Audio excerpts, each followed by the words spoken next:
जय श्री गणेश। नमस्कार, मैं आचार्य संजय द्विवेदी। मेरे समस्त प्रबुद्ध दर्शकों का मेरे चैनल पर हार्दिक स्वागत है। नौ ग्रहों में जिन्हें न्यायाधीश की संज्ञा दी गई है, जो अत्यंत न्यायप्रिय हैं, जिन्हें कर्म फलदाता भी कहते हैं, साक्षात महादेव ने जिन्हें न्यायाधीश की संज्ञा दी थी, न्यायाधीश बनाया था, जो समस्त जीव जगत में जितने भी प्राणी हैं उनको उनके कर्मों के अनुसार फल को प्रदान करते हैं। जो अच्छे कर्म करेंगे, अच्छे कार्य करते हैं, दूसरों की सहायता करते हैं, कभी किसी को कष्ट नहीं देते हैं, असहायों की सहायता करते हैं, पाप कर्म से बचते हैं, तो ऐसे लोगों पर शनिदेव की विशेष कृपा प्राप्ति होती है। शनिदेव अक्टूबर माह से 23 अक्टूबर से वक्री से मार्गी अवस्था में आ चुके हैं। अब इनका जो गमन है वो मकर राशि से कुंभ राशि की तरफ हो चुका है, जिससे समस्त राशियां प्रभावित होंगी, क्योंकि शनिदेव एक साथ ही 5 राशियों को प्रत्यक्ष रूप से प्रभावित करते हैं तथा अन्य राशियां भी किसी न किसी रूप में प्रभावित होती हैं। वर्तमान में मकर राशि में है, इसके कारण धनु, मकर तथा कुंभ राशि पर साढ़े साथी का प्रभाव है।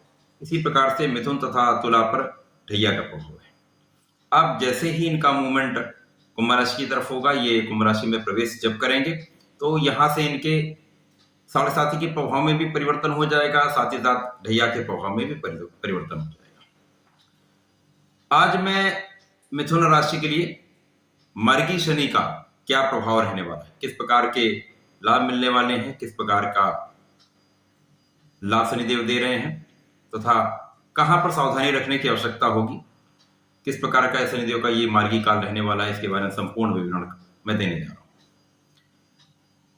मिथुन लग्न अथवा मिथुन राशि जिनकी है वे जातक इस राशिफल को अवश्य देखें। यह राशिफल आपकी चंद्र राशि पर आधारित है।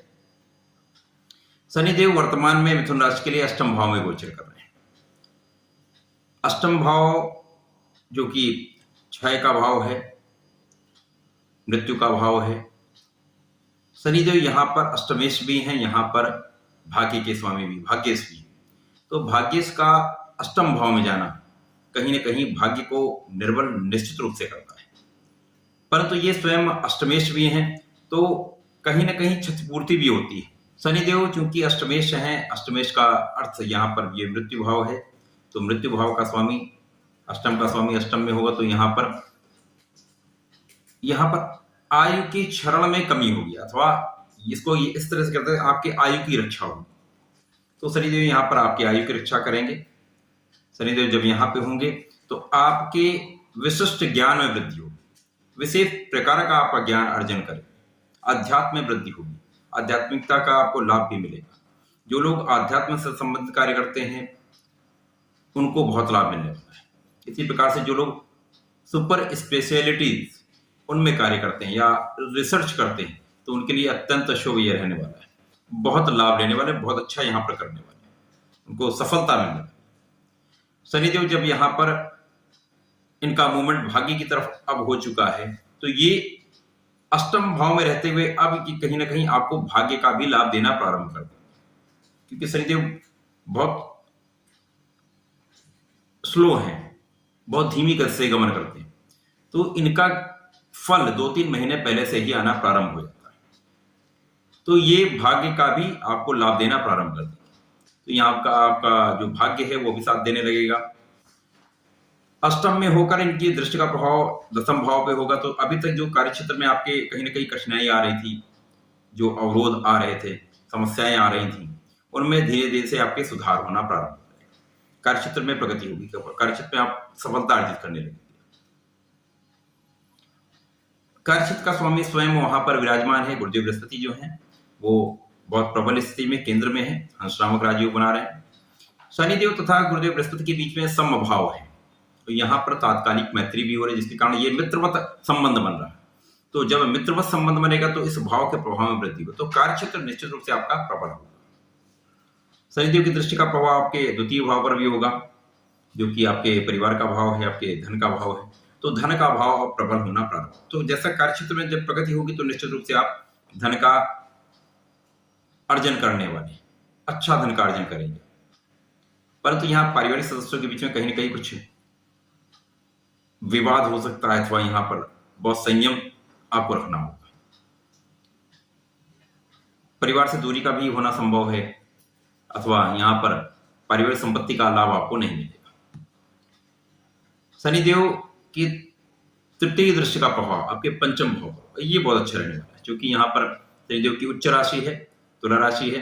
तुला राशि में वर्तमान में ही सूर्यदेव भी हैं, यहाँ पर शुक्राचार्य भी हैं जो कि इस भाव के स्वामी हैं, तथा यहाँ पर बुध भी है जो कि मिथुन राशि के स्वामी। तो इन पर शनिदेव की दृष्टि का प्रभाव आपके लग्न को बल देगा, आप बहुत प्रभावशाली होंगे, आपका ज्ञान बढ़ेगा। शुक्राचार्य ज्ञान के स्वामी हैं, उस भाव में ही स्थित हैं, तो त्रिकोण में होकर बहुत प्रबल लाभ करा रहे हैं, तो शिक्षा से निश्चित रूप से आप लाभ प्राप्त करेंगे। बुध जो कि लग्न के स्वामी हैं, तथा यहाँ पर लग्न के स्वामी के साथ साथ यहाँ पर आपके सुख के भी स्वामी, तो अब आपके सुखों में वृद्धि होना प्रारंभ हो जाएगा, माता पिता का आशीर्वाद भी मिलेगा। यहाँ पर आपके ज्ञान से, आपके विद्या के भाव से, शिक्षा के भाव से आप बहुत प्रगति करने वाले।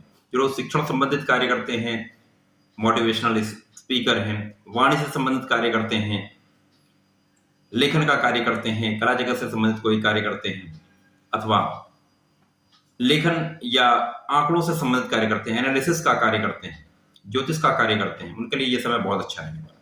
यहाँ पर बहुत प्रगति करने वाले, बहुत लाभ लेने वाले। तो ये समय यद्यपि यहाँ पर ढैया का प्रभाव रहेगा, तो आपको सावधानी भी रखनी होगी, आपको अपने वाणी पर नियंत्रण रखना होगा। साथ ही साथ यहाँ पर आपको प्रत्येक शनिवार को ओम शम शनिश्चराय नमः का जाप करना चाहिए, संकट मोचन की शरण में रहना चाहिए, प्रत्येक शनिवार को बजरंगबली का पाठ करना चाहिए, तथा नियमित रूप से श्री गणपति महाराज के शरण में यदि रहते हैं तो निश्चित रूप से आपके लिए समय जो है वो परिवर्तित होगा, आपके लिए अच्छा समय आएगा, आपको लाभ मिलेगा। तो ऐसा करें, इसका लाभ लें। धन्यवाद, नमस्कार।